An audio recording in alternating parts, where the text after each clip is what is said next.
Bonjour à toutes et à tous et bienvenue dans cet épisode spécial laïcité de Podcast sur Opinion de Via Sophie. Émission en public depuis la salle Baron de Sophie Berthelot.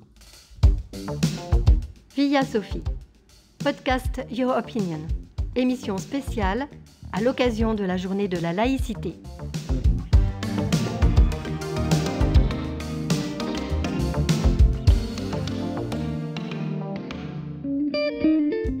Aujourd'hui, en ce 9 décembre 2020, jour officiel de la laïcité et également jour de deuil national en hommage à la mort de Valéry Giscard d'Estaing, nous recevons plusieurs invités qui nous apporteront leurs expériences et connaissances à propos de la laïcité.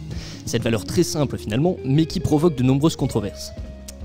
Parmi ces invités, Mathieu Clouet, inspecteur académique et référent laïcité, Daniel Boys, président de la Ligue de l'enseignement du Pas-de-Calais, Nicolas Cadenne, rapporteur général de l'Observatoire de la laïcité, ainsi que Lucille Bertin, qui est chargée de la laïcité à la mairie de Paris. Nous écouterons également la chronique de Sarah, qui nous parlera de l'histoire de la laïcité en France, ainsi que Adèle, qui nous présentera les autres formes de laïcité dans le monde. Les élèves de spécialité théâtre nous liront 2 textes à ce sujet et nous terminerons avec Monsieur Bouchard et Monsieur Copin, professeur d'histoire-géographie, avec qui nous parlerons des origines du nom du lycée Sophie Berthelot et de son lien avec le sujet d'aujourd'hui. Sans plus attendre, commençons. Podcast Your Opinion, spécial laïcité. Tout de suite, nous recevons Mathieu Clouet, inspecteur académique et référent laïcité. Bonjour. Bonjour. La laïcité est une notion très simple mais qui est pourtant très mal comprise pour la plupart des gens, pour la plupart des jeunes en tout cas. La laïcité est directement opposée aux religions comme si elle l'interdisait, alors que pas du tout. Est-ce que vous pouvez pour commencer clarifier ce propos ? Oui, avec plaisir.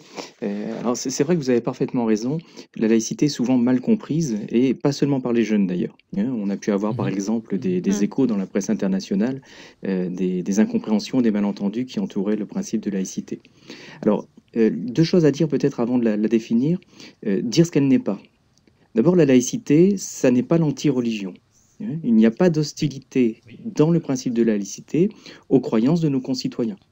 Il y a toute une série d'éléments qui le prouvent. On va revenir sur tout, mais par exemple, la loi de 1905 de séparation des églises et de l'État garantit dans son article 1er le libre exercice des cultes. Il y a dans nos armées aujourd'hui des aumôneries militaires pour les catholiques, pour les musulmans, pour les juifs. Évidemment, tout ça dans un État anti-religieux, ça n'existerait pas. Puis la deuxième chose à dire, c'est que la laïcité, ça n'est pas une opinion, ça n'est pas un courant de pensée. Autrement dit, ça n'est pas un principe qui entre en rivalité avec les croyances.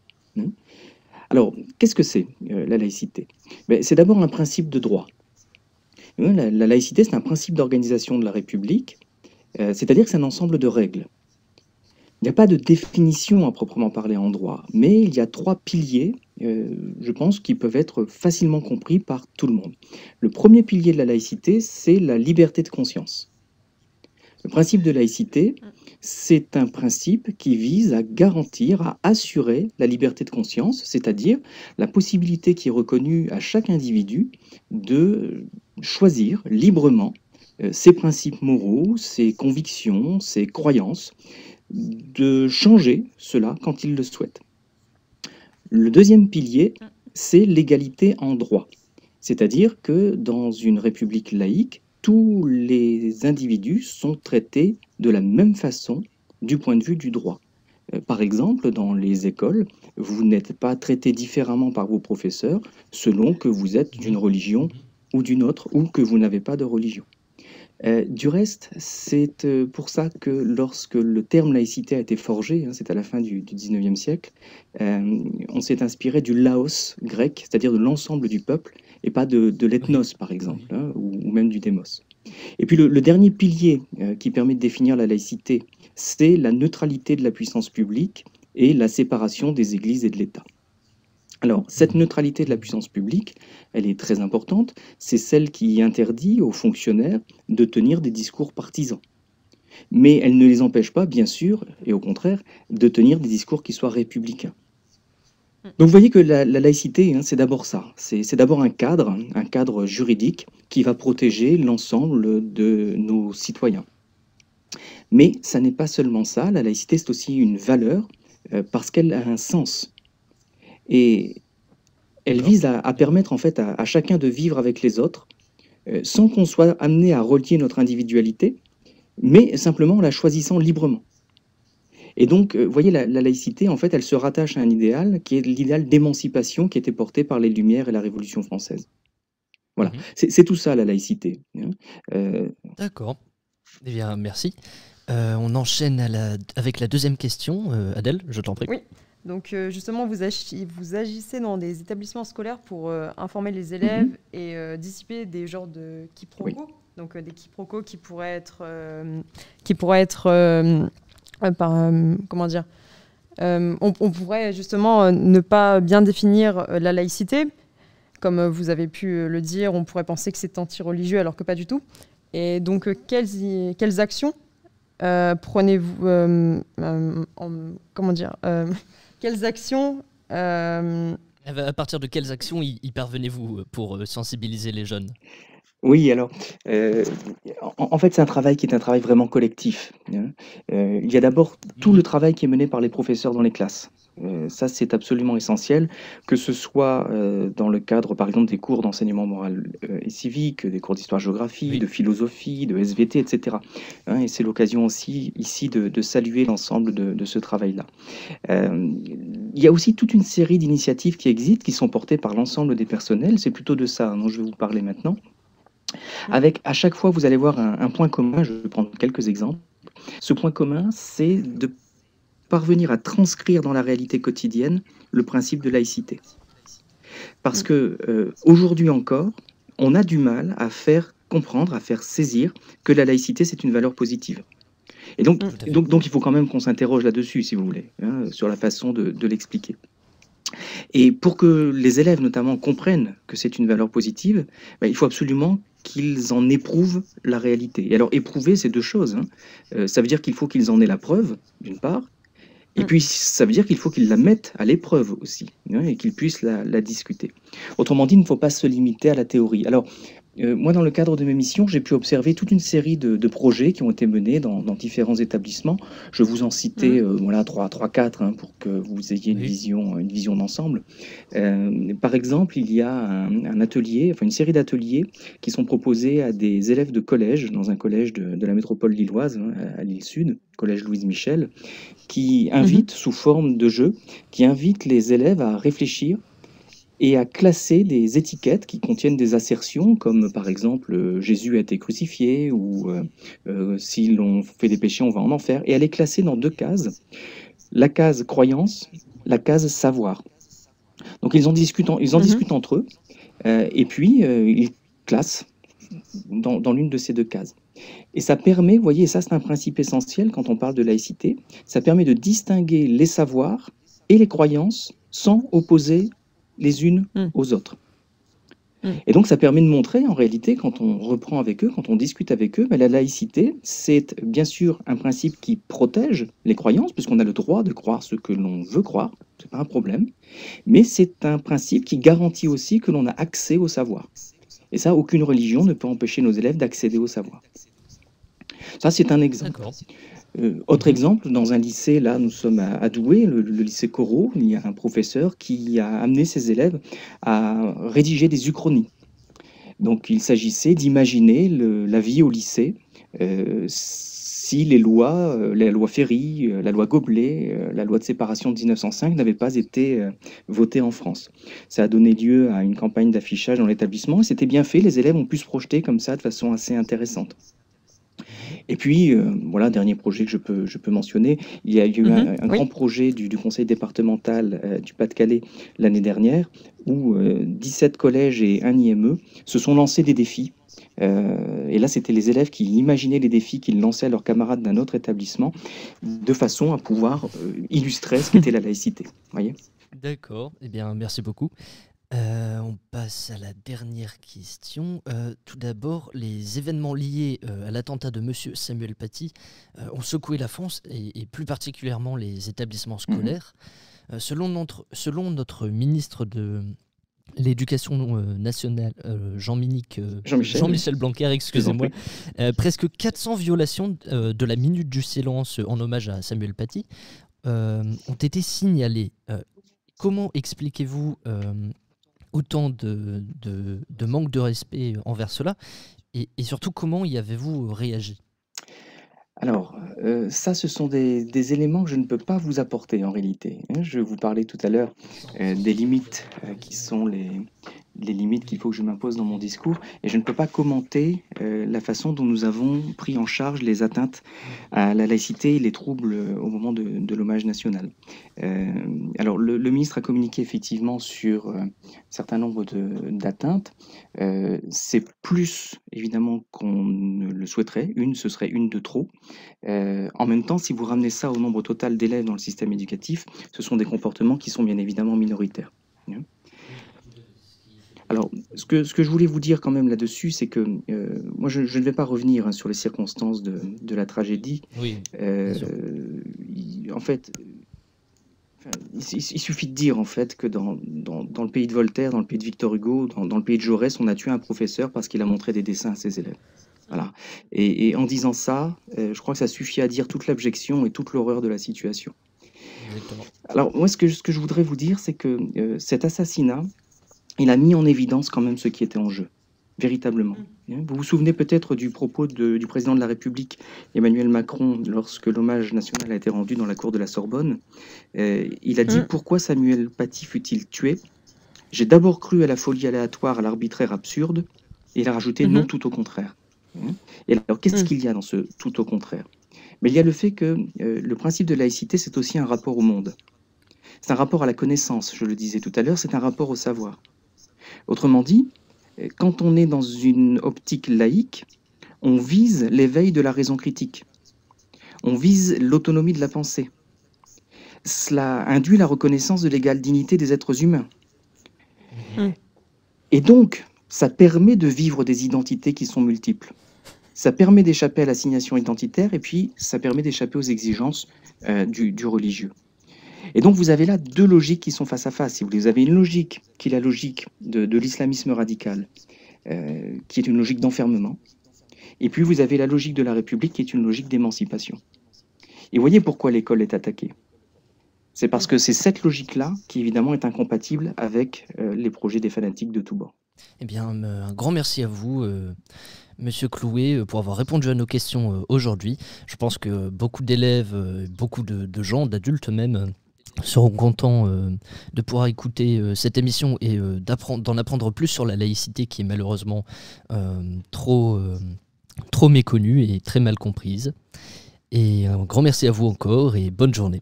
Merci pour votre invitation, au revoir.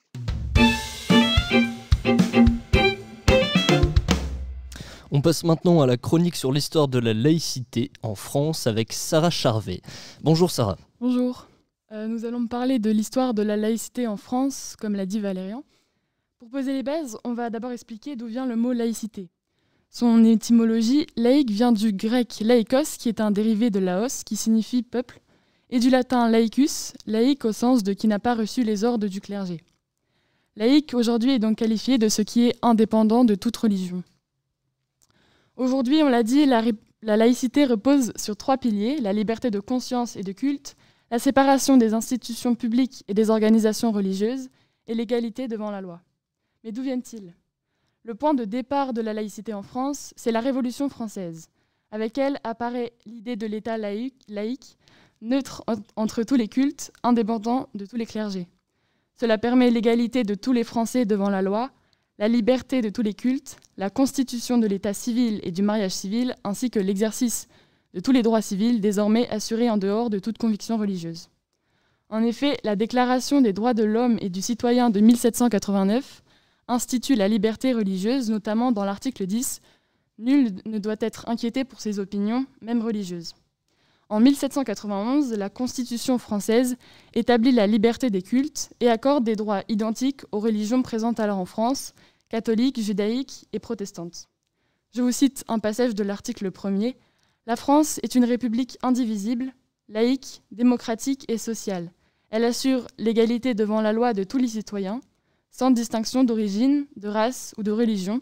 Elle respecte toutes les croyances. » Puis en 1881, les lois de Jules Ferry instituent l'école publique, gratuite, laïque et obligatoire. Plus tard apparaît la loi de 1905. Cette loi est devenue la clé de voûte de nos institutions laïques.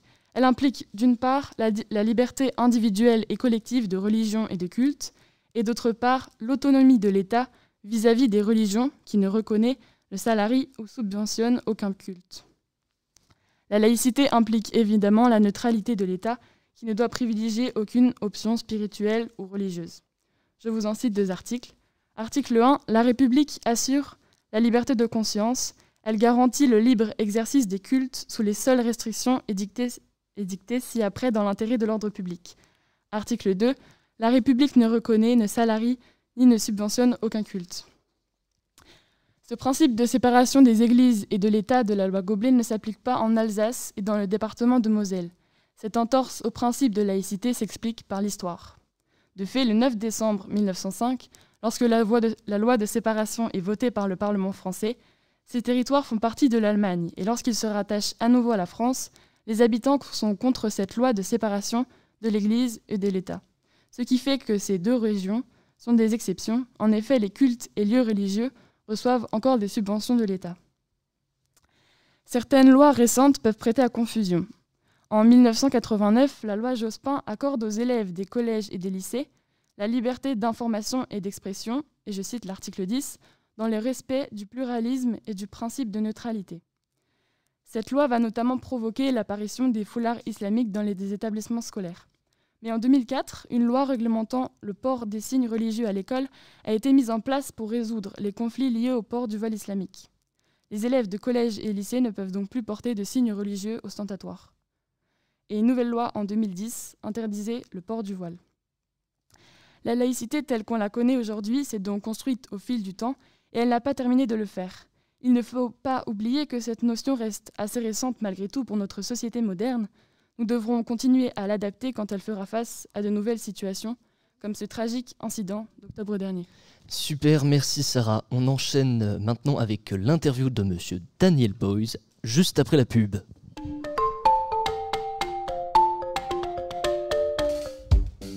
Mais qu'est-ce que tu fais encore sur ton téléphone? Mais papa, j'écoute le nouveau podcast de Via Sophie. C'est quoi Via Sophie? Via Sophie, c'est la radio de Berthelot. Grâce à leur podcast, j'apprends plein de choses sur l'actualité lycéenne et mondiale. En plus, ça se passe dans mon lycée. Via Sophie, la web radio du lycée Sophie Berthelot de Calais, à écouter sur Spotify et Apple Podcast. Écoute sans obligation d'achat à partir de Spotify et Apple Podcast. Attention, nous ne sommes pas partenaires de ces entreprises, mais si jamais elles nous contactent, on dirait pas non.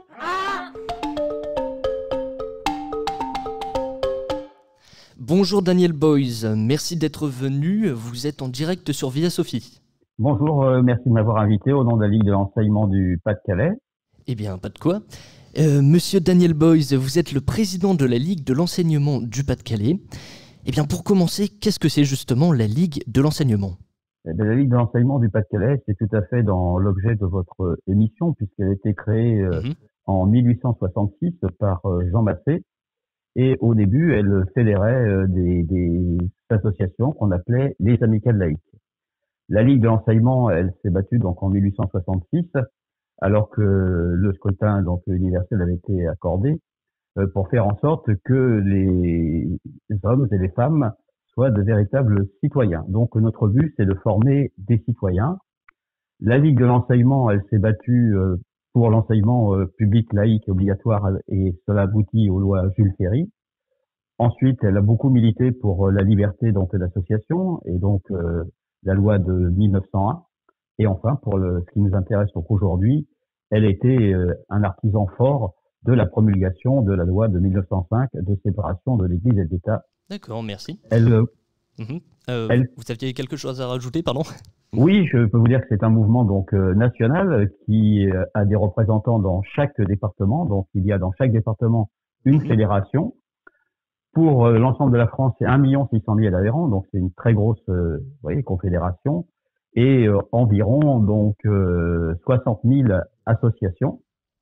Pour nous, dans le Pas-de-Calais, nous fédérons 800 associations et 42 000 adhérents. D'accord. Adèle, tu as une question ? Oui, justement, dans le Pas-de-Calais, les actions de sensibilisation que vous entraînez portent-elles sur des sujets précis, différents des autres régions, du fait de sa situation particulière, par rapport au fait que depuis longtemps maintenant, de nombreux migrants trouvent refuge à Calais et que la sensibilisation est nécessaire à ce niveau, tout comme la laïcité ? Alors, bien sûr, nous avons la laïcité, c'est un sujet qui concerne l'ensemble de la société française. La lutte contre les discriminations aussi, développer les actions donc de solidarité, de fraternité. Mais bien sûr, ici, dans le Pas-de-Calais, nous avons une action bien particulière puisque il y a, bien sûr, vous l'avez rappelé, les migrants. Et puis aussi, nous avons dans beaucoup de quartiers des problèmes qui sont des problèmes d'accès donc au savoir, d'accès à la culture, des problèmes de discrimination. Et nous sommes là justement pour mener ces combats. D'accord. Sarah ? Vous avez dit qu'il y avait beaucoup d'adhérents comme des associations ou des compagnies de théâtre. Et quels sont pouvez-vous nous donner des exemples d'actions que vous menez avec ces associations et ces compagnies de théâtre ? Alors, les compagnies de théâtre, nous avons un centre de ressources de théâtre en amateur qui est organisé sur le Nord et sur le Pas-de-Calais. C'est 117 compagnies, 2600 comédiens, 13 réseaux et 10 festivals. Et tout près de chez vous, donc il y en a donc à Calais, il y en a donc à Boulogne. Et donc le but de ce centre de ressources, c'est de permettre à l'ensemble des compagnies de théâtre amateurs de pouvoir se qualifier, de pouvoir échanger, d'avoir accès donc aux œuvres du répertoire contemporain, d'organiser des festivals, nous sommes aussi pour les mettre en lien avec les lieux de théâtre professionnels que sont les centres dramatiques nationaux ou encore les scènes nationales. D'accord. Et la semaine de la laïcité a lieu actuellement et la semaine de la fraternité aura lieu en mars. Pourrions-nous connaître quelques actions qui seront prévues à ces occasions ? Alors, la semaine de laïcité, c'est 183 initiatives militantes cette année sur le Pas-de-Calais et 200 partenaires. Mais je pense que je pourrais dire maintenant 184 puisque votre initiative n'était pas répertoriée dans la semaine départementale de la laïcité. Merci beaucoup. Voilà, donc nous avons un certain nombre d'actions qui sont menées sur l'ensemble du département avec des partenaires divers. Ça peut être des collectivités locales, ça peut être des associations, ça peut être des établissements scolaires, des associations sportives. Par exemple, je pourrais donner comme exemple avec une association qui cherche donc à faire de l'insertion pour les personnes qui sont donc au RSA. L'action, c'est Liberté, j'écris ton nom. Ou bien encore l'Office de la jeunesse de Bruay, où vous pensez bien qu'avec la situation politique, ça a particulièrement un sens. L'action qu'il mène, c'est laïcité, faire société. D'accord. Eh bien, un grand merci à vous, Daniel Boys. La classe de première spé théâtre fera la lecture du texte Gary, c'est pas un cow-boy, le lundi 14 à midi en salle Baron. Marquons maintenant une pause musicale sur Via Sophie. Avec le... Oh, pardon, vous aviez quelque chose à rajouter, monsieur Daniel Boys ? Oui, je voulais tout d'abord vous remercier pour nous avoir invités. Et ensuite, je vais vous inviter, puisque nous avons une charte qui s'appelle La diversité est une force pour la République, qui a été signée d'ailleurs par des personnalités célèbres, dont Christiane Taubira et puis Najat Vallaud-Belkacem. Beaucoup d'associations l'ont écrit, l'ont signé, des collectivités aussi. Et ce que je vous propose, c'est que votre radio, Via Sophie, puisse la signer. Et je me ferai un plaisir de la faire signer avec vous. Eh bien, ce serait super pour nous, monsieur. Nous sommes très contents de cette proposition. Bonne journée à vous et merci d'être venu sur Via Sophie. Merci bien, au revoir. Eh bien, maintenant, nous marquons une pause musicale sur Via Sophie avec le titre Brume du musicien Titouan, un de nos morceaux favoris.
C'était Brume de Titouan, extrait de son EP Escale, à retrouver sur toutes les plateformes. C'est l'heure de notre troisième interview avec Nicolas Cadenne, qu'on retrouve après le jingle. Pas de jingle, donc on vous retrouve tout de suite, monsieur Nicolas Cadenne. Bonjour, vous êtes rapporteur général de l'Observatoire de la laïcité. Oui, tout à fait. Tout d'abord, pouvez-vous nous en apprendre plus sur ce qu'est l'Observatoire de la laïcité ? Oui, bien sûr, c'est une institution républicaine qui est installée auprès du Premier ministre, mais qui est transpartisane, c'est-à-dire avec des membres de droite comme de gauche, parlementaires de l'opposition et de la majorité, mais aussi représentants des administrations concernées par la laïcité, dont l'Éducation nationale, bien entendu, ou le ministère de l'Intérieur, ou le ministère de la Justice, et puis aussi composé de personnalités diverses qui sont des juristes, des historiens, des membres de l'Éducation nationale, des sociologues, des écrivains, etc. Et qui est là pour conseiller le gouvernement sur tout ce qui concerne la laïcité, mais aussi pour lancer tout un tas de formations sur la laïcité pour les acteurs de terrain, et aussi pour répondre aux interrogations des citoyens, des associations, des collectivités locales sur la laïcité. D'accord. Et donc, vous, par exemple, ce que vous faites, c'est que vous vous rendez dans des conférences, des colloques, et vous pour en faire des rapports et faire le point là-dessus, c'est ça ? Oui, alors ça, les colloques, les conférences, c'est pas l'essentiel de notre travail. Oui, bien sûr. On va faire beaucoup de déplacements de terrain. On va aller voir, par exemple, dans les établissements scolaires, dans les lycées, les collèges, les écoles, mais aussi dans les centres éducatifs fermés de la protection judiciaire de la jeunesse, la PJJ, ou par exemple aller voir comment ça se passe dans certaines entreprises, dans certains services publics. Effectivement, on va aussi auditionner énormément de monde concerné par les thématiques de la laïcité pour faire un état des lieux de ce qui fonctionne, de ce qui ne fonctionne pas, et puis pour effectivement établir des avis ou des rapports au gouvernement sur ce qu'il faut changer ou sur ce qu'il faut renforcer. Et puis on va aussi énormément se déplacer pour former, donc pour assurer des formations sur la laïcité à tous les publics, pour qu'il y ait moins de confusion sur ce qu'est la laïcité, pour qu'elle soit mieux appliquée sur le terrain, très concrètement. D'accord, merci. Et est-ce que justement, depuis que vous êtes dans le métier, avez-vous remarqué des grands changements dans la vision de la laïcité, ou est-ce que ces dernières années ont été plus mouvementées ? Quel a été le point de vue des gens en général ? Alors, ces dernières années ont été plus mouvementées parce que on subit depuis pas mal de temps des attentats islamistes, terroristes, qui sont assez terribles et qui créent aussi des confusions, puisque ça ne renvoie pas, bien sûr, directement à la laïcité. Là, on parle de dérives radicales qui ne sont pas le fait de l'islam, même si elles sont faites au nom de l'islam, et là, il ne faut pas tout confondre. Pour autant, il y a des attentats qui ont aussi pu mettre en cause la laïcité en ce qu'ils ont visé l'expression d'idées qui n'étaient pas celles des terroristes. Or, la laïcité va permettre d'exprimer des opinions religieuses ou non, de la même façon, dans le respect mutuel. Et évidemment, ces terroristes s'opposent à cette vision. Donc oui, la situation est évidemment beaucoup plus mouvementée en ce moment. Et il y a plus que jamais besoin de rappeler ce qu'est la laïcité, la nécessité de vivre et de faire ensemble au-delà de nos appartenances propres, au-delà de nos croyances, de nos religions éventuelles ou de nos convictions, parce qu'effectivement, on fait face à des attaques, à des contestations de ce principe. Après, il y a aussi des instrumentalisations qui n'aident pas, des instrumentalisations du concept de laïcité, parfois à des fins politiciennes, avec des affirmations péremptoires sur ce qu'est la laïcité qui sont pourtant souvent fausses et qui vont, là encore, créer des confusions sur ce qu'est la laïcité. La laïcité, par exemple, n'est pas quelque chose anti-religieux, c'est pas anti-musulman, c'est pas anti-ceci, c'est quelque chose qui va au contraire permettre à chacun d'exprimer des convictions ou des croyances, comme je le disais, mais toujours dans les limites du respect d'autrui, sans jamais l'imposer à autrui. Bien évidemment. Sarah, tu as une question ? Oui, dans votre travail, est-ce que vous avez rencontré des difficultés suite aux récents événements ? Avez-vous pris des mesures particulières ? Suite aux attentats, vous voulez dire ? Oui, suite aux attentats de ces dernières années et plus particulièrement à celui d'octobre dernier. L'assassinat de Samuel Paty. Oui. Alors, effectivement, on a rappelé l'importance, effectivement, de renforcer la formation à la laïcité pour les enseignants, à mieux les accompagner, mieux les soutenir. Aujourd'hui, énormément d'enseignants ne sont pas formés à ces questions-là, se sentent parfois mal à l'aise pour en parler sereinement. Mmh. Donc, ils ont besoin d'être accompagnés et d'être davantage formés. Il y a aussi besoin du coup, ensuite de cela, de plus délivrer l'enseignement de la laïcité aux élèves. Ça peut se faire via l'EMC, l'enseignement moral et civique, oui, qui là encore doit être délivré de façon plus effective et plus soutenue, toujours en accompagnant les enseignants. Donc nous, on a fait des préconisations au ministère de l'Éducation nationale, en effet, sur ces aspects-là. On a aussi rappelé l'importance de l'enseignement laïque des faits religieux. C'est un enseignement qui est dans les programmes depuis 1996, mais qui n'est que rarement délivré et qui se fait de manière transdisciplinaire et qui permet d'aborder les faits religieux en tant que faits sociaux, c'est-à-dire qu'il ne s'agit évidemment pas de faire de la théologie ou du catéchisme.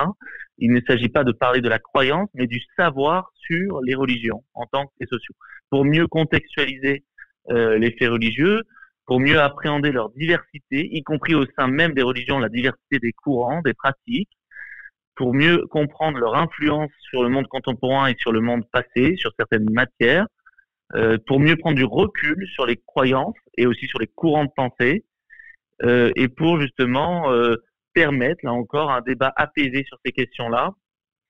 Rappeler que voilà, chacun peut croire ou ne pas croire, exprimer des opinions divergentes, sans que ce ne soit grave, sans que ce ne soit un problème. Rappeler la nécessité du débat respectueux. Donc, ça aussi, on a donné des outils pour aider et accompagner les enseignants, et puis aussi pour que cet enseignement soit délivré aux élèves qui parfois en ont besoin pour construire, renforcer leur esprit critique en particulier, pour qu'ils se forgent eux-mêmes librement leurs propres opinions. Eh bien, un grand merci à vous, monsieur Nicolas Cadenne, pour toutes ces informations et ces précisions. Je vous en prie. Bonne journée, on retrouve... Très bonne journée. Merci à vous aussi. On retrouve tout de suite Adèle qui va nous faire voyager à la recherche de la laïcité dans le monde. Je n'ai jamais dit ça. Sarah vous a parlé précédemment de cette, comme tu dis, laïcité à la française. Pourquoi justement faut nous dire à la française? C'est que, oui Valérian, la France a une laïcité bien distincte de celle des autres pays du monde. En effet, le pays français, comme Sarah nous l'avait expliqué tout à l'heure, permet à tous ses citoyens la liberté de conscience. La religion ne guide pas les lois de l'État, et ainsi les lois de l'État ne guident pas les convictions de chacun, qui sont bien entendu dans le respect d'autrui. Mais ce n'est pas le même fonctionnement dans certains autres pays, et il y a beaucoup de configurations. À l'opposé du gouvernement laïque, on peut trouver les théocraties, des sociétés où l'autorité politique a une assise d'ordre divin et où le détenteur du pouvoir est soit l'incarnation d'un dieu, soit son descendant, soit encore son ministre. La loi civile et la loi religieuse s'y confondent. La République islamique d'Iran, notamment, en est une. Les institutions et les activités de cet État sont fondées sur les principes de la charia, la loi islamique codifiant l'ensemble des droits et des devoirs tant individuels que collectifs des musulmans. En Chine, les pratiques religieuses y sont soit interdites, soit contrôlées par le pouvoir politique. Parmi les pays majoritairement musulmans, la Turquie est actuellement l'un des seuls à appliquer la laïcité. Cependant, la religion est, contrairement à la France, encadrée par l'État, qui finance et forme des imams et des écoles religieuses. Mais avec l'arrivée au pouvoir du président Recep Tayyip Erdogan depuis 2002, plusieurs observateurs ont noté le renforcement du poids de la religion dans les affaires publiques. Pays voisin de la France, l'Angleterre, quant à elle, supervise sa propre religion, l'anglicanisme. Henri VIII a été, au XVIe siècle, le précurseur de cette nouvelle religion, étant donné qu'il souhaitait divorcer, ce que l'Église catholique ne lui permettait pas.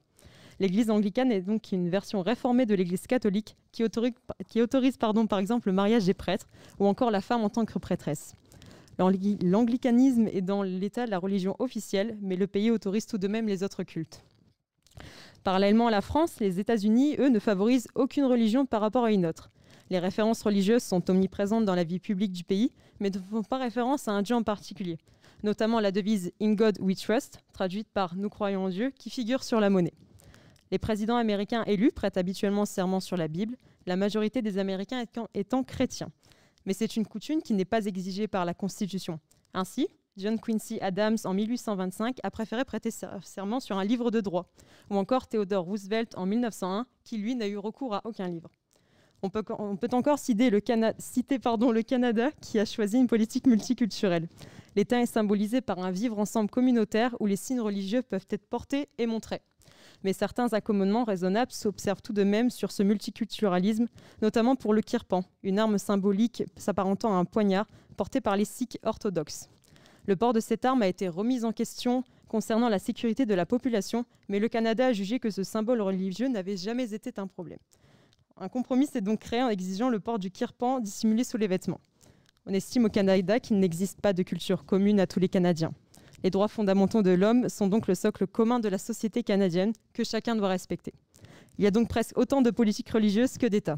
Mais revenons à la laïcité française, qui elle fait beaucoup de bruit dans le monde musulman. Oui, Emmanuel Macron, suite à l'assassinat de Samuel Paty, s'est exprimé lors de l'hommage national le mercredi 21 octobre et n'a pas souhaité interdire les caricatures. Nous défendrons la liberté que vous enseignez si bien et nous porterons haut la laïcité. Nous ne renoncerons pas aux caricatures, aux dessins, même si d'autres reculent. Dans certains pays musulmans, des manifestations ont parfois éclaté. Les manifestants exhibaient des photos d'Emmanuel Macron et les brûlaient. Ils cherchaient à discréditer et à humilier le président français. Conscient de ces réactions hostiles, Emmanuel Macron s'est entretenu avec un journaliste sur la chaîne de télévision arabe Al Jazeera afin d'apaiser les tensions et de dissiper les malentendus, de mettre fin à une certaine désinformation. Au fait que les gens ont cru comprendre que moi j'étais favorable à ces caricatures. Je leur dis, ce n'est même pas la question. Moi je suis favorable à ce qu'on puisse écrire, penser, dessiner librement dans mon pays, parce que je pense que c'est important, que c'est un droit, sont nos libertés. Il appelait à la communication et au respect quant à cette notion de laïcité et de liberté qui doit être clairement définie et connue sans mensonge. La laïcité doit se pratiquer dans un cadre de respect et de bon sens de chacun et ne doit pas diviser, mais unir. Et comme disait le philosophe du 19e siècle, John Stuart Mill, la liberté des uns s'arrête là où commence celle des autres. Citation à méditer. Merci beaucoup Adèle. On passe maintenant sur Via Sophie à une autre pause musicale, la musique Renga de Wagal.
C'était le morceau Renga de Wagal et May, extrait de son EP Osmosis.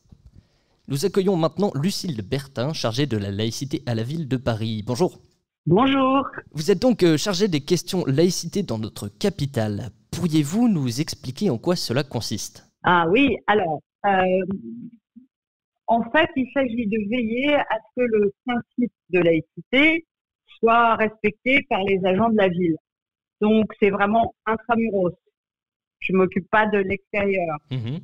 Donc, pour ce faire, on a conçu un certain nombre de guides.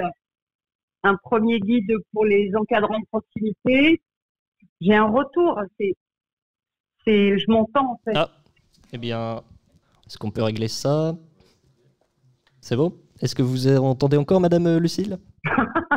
Oui, mais c'est pas grave. Oui, bon, c'est pas grave. Un petit problème technique. Il y a un premier guide pour les encadrants de proximité. Ensuite, on a fait un guide pour des agents qui recevaient et qui étaient en rapport avec le public, pour bien qu'ils comprennent la différence de la notion de laïcité si on est agent public ou si on est habitant lambda. Oui. Et puis là, on est en train de mettre en point un guide spécifique pour les assistantes maternelles et les assistants familiaux. Les assistantes maternelles sont les femmes qui gardent les enfants dans la journée. Les assistants familiaux sont ceux qui accueillent les enfants de l'ASE, de l'aide sociale à l'enfance, et qui les accueillent chez eux toute l'année, quoi. Pour elles, il y a une nécessaire adaptation des règles de la laïcité. Et puis à part ça, j'ai une boîte mail qui arrive directement sur mon ordinateur, qui s'appelle laïcité@paris.fr, à laquelle tous les agents de la ville peuvent accéder et où je réponds à toutes les questions qu'on me pose. Et je fais beaucoup de formations auprès des personnels et des services. D'accord, merci. Adèle, tu as une question ? Oui. Pourriez-vous nous donner des exemples de cas où vous devez intervenir ? Eh bien, par exemple, quand on m'appelle pour me dire qu'il y a des agents qui prient dans les locaux de service. D'accord, oui. Ou par exemple, quand il y a une personne qui porte un voile et qui ne veut pas l'enlever. Voilà, ou quand il y a... Et dans ce cas-là, comment est-ce que vous réglez ce genre de problème ? En fait, je vais rencontrer l'agent. Souvent, c'est fait avec son directeur, son supérieur hiérarchique, mais en général, on rencontre l'agent, on lui explique, et puis on lui explique bien ce que c'est que la laïcité, pourquoi il doit s'y soumettre, en quoi c'est un principe républicain absolument inaliénable. Et puis, généralement, dans les 99% des cas, les agents comprennent. Et s'il y a récidive, après, on rentre dans des procédures disciplinaires un peu plus dures, qui peuvent aller jusqu'à l'exclusion in fine, quoi. D'accord. Sarah, tu as une question ? Oui, beaucoup de gens ne comprennent pas la laïcité comme nous l'avons vu précédemment dans l'émission. Mais comme vous l'avez dit, votre travail sur la laïcité ne s'applique qu'aux agents publics, c'est bien ça ? Oui. C'est-à-dire que la laïcité, en soi, est surtout importante pour les agents publics, les professeurs et les personnes qui travaillent dans l'État. Oui, en fait, le principe de laïcité, qui est vraiment un principe républicain et fondateur de notre République française. D'abord, il n'y a pas de loi au-dessus de la loi de la République en France. Et la laïcité, qui a été effective après la loi de 1905, mais dont le premier prémisse est à l'établissement de l'état civil en 1792. Avant 1792, les décès, les mariages, les naissances étaient déclarés à la paroisse. À partir de 1792, on met en place l'état civil et on dit qu'on n'a plus besoin. Donc en fait, à la paroisse étaient exclus les juifs, les protestants, etc., qui n'avaient pas d'existence. Donc à partir de là, on met en place l'état civil à la mairie. Enfin, voilà. Et donc il n'y a plus besoin de passer par l'Église pour pouvoir avoir une existence juridique. On pourrait considérer que c'est le premier prémisse de l'installation de la laïcité en France. En fait, la laïcité, ça dit que la religion n'a rien à voir dans l'État, que l'État n'a rien à voir dans la religion, qu'il n'y a pas de porosité entre les deux et que l'État garantit, l'État est le garant de la liberté de croyance de chaque Française ou Français. Ça veut dire que tout le monde peut en France croire à ce qu'il veut, ou ne pas croire d'ailleurs, et que l'État est le garant de ça. Et pour garantir cette liberté fondamentale des humains, l'État dit, moi, du coup, je suis neutre. Si j'ai une religion, je ne peux plus assurer cette liberté à tous. Donc, je suis neutre. Donc, je ne reconnais et je ne promeux aucun culte. Donc, voilà, je suis neutre. Donc, c'est la neutralité de l'État. Donc, la laïcité, en dehors des agents. Donc, l'État, c'est quoi? L'État, en dehors des lois, c'est des bâtiments et des agents. C'est comme ça que ça s'incarne, l'État. Hein. Donc, les bâtiments n'ont aucun signe religieux, ne peuvent avoir aucun signe religieux, et tous les agents publics, qu'ils soient fonctionnaires, contractuels, vacataires, apprentis, stagiaires, etc., n'ont pas le droit de faire état de leur appartenance religieuse. C'est pas qu'ils n'ont pas le droit de croire, c'est qu'ils n'ont pas le droit, dans l'exercice de leur fonction et sur leur temps de travail, d'en faire état. Et à part ça, la laïcité ne s'applique pas. Tout Français ou Française a absolument le droit de s'habiller comme il veut, de faire comme il veut. Donc il ne faut pas faire de la laïcité un chiffon rouge qui effraie tout le monde. Et quand on dit que ça exclut, ça inclut, ça n'exclut ni n'inclut. Ça dit juste qu'en France, l'État est neutre, qu'il n'y a pas de religion dominante, donc pas de religion dominée, et que tout le monde a le droit de croire. Voilà, c'est à ce qu'il veut. D'accord. Merci beaucoup à vous, Madame Lucille Bertin, d'être venue aujourd'hui sur Via Sophie. L'émission continue avec une lecture des élèves de théâtre de Madame Boutin, la spécialité théâtre, Lilou, Robin et Baptiste. La littérature dramatique contemporaine aborde le sujet de la laïcité de diverses manières.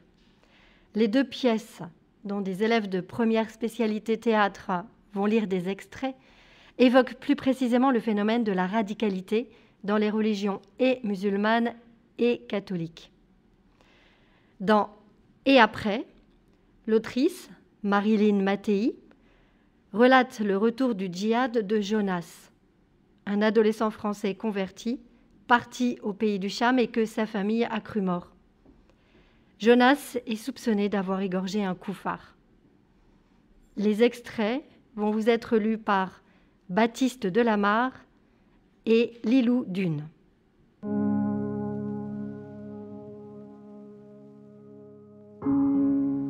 Alors, voilà.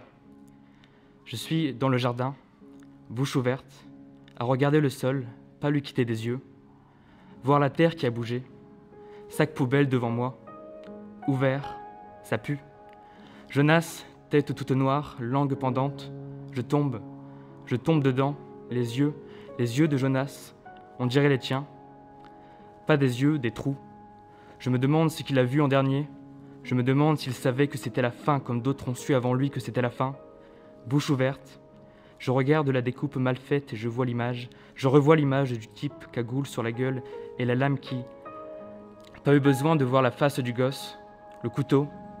À la façon de tenir le couteau, je t'ai reconnu. On aurait pu se contenter de toi et de tes 17 ans, de ce jour de tes 17 ans, d'avant ta fin, et pleurer tes 17 ans disparus. Pas chercher, pas fouiller, pas creuser l'ultime image de toi, pas chercher à savoir ce que tu faisais là-bas, pas regarder cette vidéo. Et puis tu es revenu. Ils ont dit que tu étais mort et tu es revenu. Et je t'ai vu, et je me suis dit, ce n'est pas lui devant toi. Ce n'est que la tête de ton gosse greffée sur un autre corps. T'aimer, faire des nœuds dans la tête pour essayer de t'aimer malgré tout, y croire, se convaincre, y arriver, presque.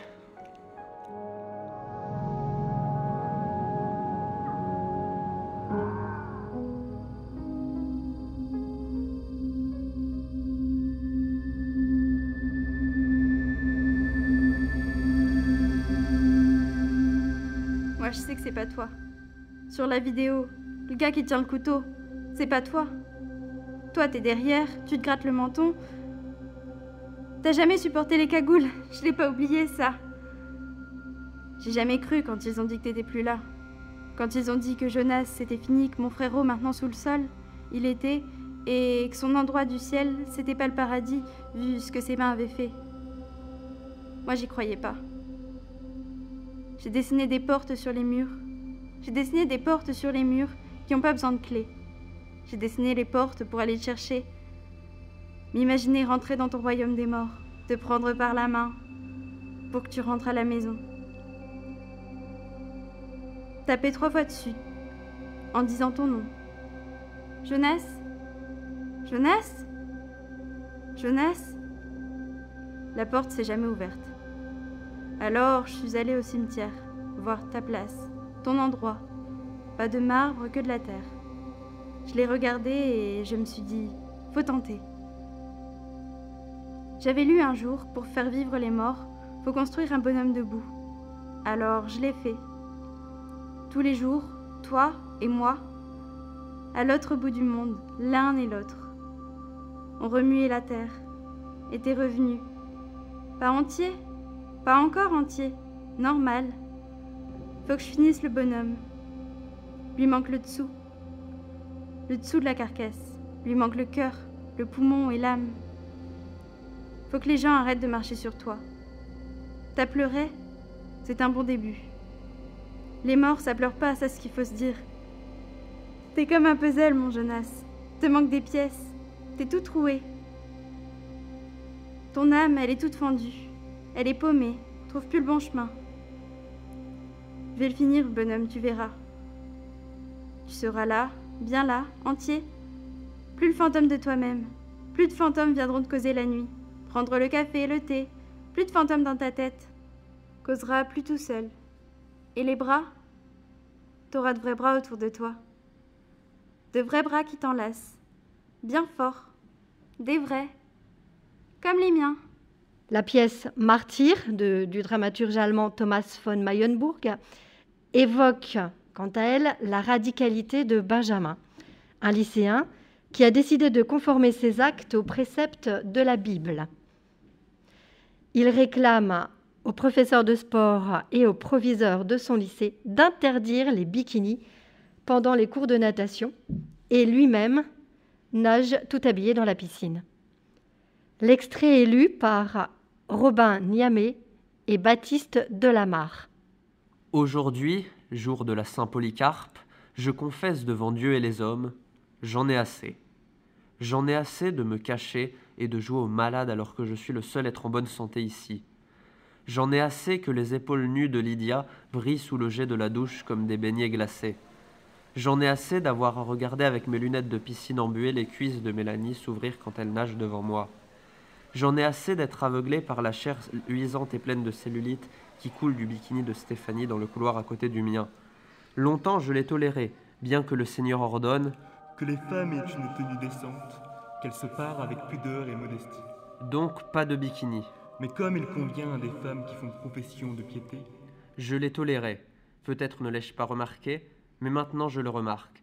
Je le sens clairement et cela devient visible sur ma propre chair. Et c'est pourquoi, aujourd'hui, jour de la Saint-Polycarpe, je déclare la guerre à l'immoralité, car le Seigneur dit « Quiconque regarde la femme avec convoitise a déjà, dans son cœur, commis l'adultère avec elle. » Et c'est pourquoi, parce que c'est un péché, je m'insurge contre cette promiscuité éhontée des sexes sous la surface de l'eau. Je ne prendrai plus part à cette mise à nu impudente qui n'est que luxure, car le Seigneur dit « Qui me rejette et ne reçoit pas mes paroles à son juge, la parole que j'ai dite le jugera au dernier jour. » Après ces saintes paroles, nous concluons cette émission par la venue de Monsieur Bouchard et Monsieur Copin. Bonjour messieurs. Bonjour. Bonjour. Vous avez écrit un livre avec Thierry Marc pour les 100 ans du lycée Sophie Berthelot, c'était il y a 11 ans, en 2009. Pour cela, vous avez rassemblé de nombreuses photos des anciennes générations d'élèves du lycée, que vous avez ensuite mis en page avec l'aide du journal Nord Littoral. Nous allons nous intéresser donc aux origines du lycée Sophie Berthelot. Pour commencer, qui est Sophie Berthelot ? Alors Sophie Berthelot, c'est la première femme à être entrée au Panthéon. Elle y entre en 1907 et pendant longtemps d'ailleurs elle a été la seule puisqu'il a fallu attendre 90 ans pour qu'une autre femme entre également au Panthéon. Il s'agissait de Marie Curie. Aujourd'hui elles sont 5 avec Geneviève de Gaulle, Germaine Tillon et bien sûr récemment Simone Veil. Pendant longtemps d'ailleurs Sophie Berthelot a été surnommée l'inconnue du Panthéon parce qu'en fait c'est en tant qu'épouse de Marcellin Berthelot qu'elle a eu le droit à cet honneur. D'accord. Eh bien, donc, qui est Marcellin Berthelot ? Alors, Marcellin Berthelot, c'est quelqu'un qui est oublié, mais au XIXe siècle, c'est une véritable star de la science. C'est le très grand savant de l'époque. Alors, il y a un autre grand nom qui est aussi celui du XIXe siècle, c'est Pasteur. Sauf qu'il y a une différence entre ces deux savants, c'est que Marcellin Berthelot, lui, il est patriote. Il va se lancer dans une carrière politique, il va devenir sénateur, il va être 2 fois ministre des Affaires étrangères, l'équivalent des Affaires étrangères, ministre de l'Instruction publique, on dirait aujourd'hui l'Éducation nationale. C'est un ami de Hugo, de Zola, il prend part à l'affaire Dreyfus, bref, c'est quelqu'un de très très engagé. Et son combat, il est politique, mais il est aussi intellectuel, puisqu'il va s'engager très tôt pour la laïcité. Il va devenir président de l'association qui s'appelle la Libre Pensée. C'est une association qui cherche à émanciper la pensée de la tutelle religieuse à l'époque et qui milite donc pour la liberté, pour la laïcité, la liberté de conscience. Et juste dire en fait qu'on l'a oublié, mais Berthelot c'est vraiment un symbole. C'est le symbole de la libre pensée, c'est le symbole de la laïcité. Et c'est pourquoi quand il meurt en 1907, il y a une grande émotion parce que c'est quelqu'un, je répète, d'engagé et surtout c'est un symbole. Ce symbole, il va servir pour au gouvernement de l'époque quand il meurt en 1907, à vouloir faire rentrer, donc quand on veut le faire rentrer au Panthéon, il s'agit de faire rentrer au Panthéon aussi le caractère laïque de la République. Il ne faut pas oublier qu'en 1905, 2 ans auparavant, avait été votée la loi de séparation des églises et de l'État. Sauf que les circonstances de la mort de Marcellin Berthelot sont particulières parce qu'en fait, le couple Berthelot meurt le 18 mars 1907 à quelques heures d'intervalle. C'est-à-dire d'abord Sophie, puis Marcellin qui meurt de chagrin. Il meurt de chagrin à quelques heures après la mort de son épouse. Et c'est pourquoi quand 4 jours plus tard, le gouvernement de Clémenceau propose à la famille de faire entrer la dépouille de Marcellin au Panthéon, elle accepte, mais à la condition de ne pas être séparée de son épouse. Et alors, vous avez des obsèques grandioses, et je rappelle que c'est exceptionnel. Ça vous donne une idée du personnage de Marcellin Berthelot, puisque d'habitude, il faut une 30aine d'années avant qu'un personnage n'entre au Panthéon. Donc là, ici, des obsèques absolument grandioses. Et Aristide Briand, qui est alors le ministre de l'Instruction, rappelle que, je cite, « Sophie Berthelot avait toutes les qualités rares qui permettent à une femme belle, gracieuse, douce, aimable et cultivée d'être associée aux préoccupations, aux rêves et aux travaux d'un homme de génie. » Et merci. Et donc, qui est à l'origine du nom de notre lycée ? Alors là, donc, on revient sur Calais, et la grande personnalité politique de la fin du 19e siècle et du début du 20e, c'est Émile Salambier. Donc Émile Salambier, c'est un homme politique, socialiste, laïque, très laïque. Il dit lui-même qu'il est laïque avant d'être socialiste. Et donc cet homme politique, il devient maire en 1896, et dès qu'il devient maire, il se lance dans une politique de laïcisation. Tous les domaines où des religieux qui s'occupaient de l'éducation, du soin des malades, il va laïciser, les hôpitaux de Calais, les hospices, les écoles primaires de garçons et de filles. Et il est battu aux élections de 1902. Il revient au pouvoir un petit peu plus tard, donc en 1908. Et là, il veut poursuivre cette politique de laïcisation. Il veut créer un collège de jeunes filles, un collège laïque. Et il est encouragé par le recteur de l'époque, qui est en fait le gendre de la famille, du couple Berthelot. Et donc il va trouver des moyens, une personnalité aussi pour le soutenir. À l'époque, il y a un grand terrain à vendre là où on se trouve aujourd'hui, et ce terrain, en fait, il abritait un couvent. Et donc, quoi de plus symbolique que de faire un collège laïque pour jeunes filles dans un ancien couvent de religieuses. Et justement, Salambier a souhaité donner le nom de Sophie Berthelot au nouveau collège, car il dit « Ce nom sera un enseignement de tous les instants pour les jeunes filles qui feront leurs études dans l'établissement ». Et ce qui fait qu'à cette époque, Sophie Berthelot est donc devenue, comme son mari, un symbole de la laïcité, un symbole de la République laïque, un symbole de l'enseignement laïque. Oui, donc on peut dire que ce nom de Sophie Berthelot et un petit peu également le lycée qui porte son nom, il porte lui aussi ce projet républicain d'émancipation, de laïcité que vous avez évoqué aujourd'hui. Tout était lié depuis le début, c'est formidable. Merci à vous, Monsieur Buchard et Monsieur Copin. Podcast Your Opinion, spécial laïcité. C'est la fin de cette émission. Un grand merci à tous nos intervenants, à Mathieu Clouet, inspecteur académique, référent laïcité, à Daniel Boyes, président de la Ligue de l'enseignement des Hauts-de-France, à Nicolas Cadenne, rapporteur général de l'Observatoire de la laïcité, et à Lucille Bertin, chargée de la laïcité à la ville de Paris. Big up aux artistes Titouan et Ouagal qui nous ont encore régalé. Retrouvez leur compte Instagram à partir du nôtre. Merci à Liloudune, Robin Niamé et Baptiste Delamarre, élèves de première de la spécialité théâtre, ainsi qu'à Madame Boutin, leur professeur. Merci aux professeurs d'histoire, Monsieur Copin et Monsieur Buchard.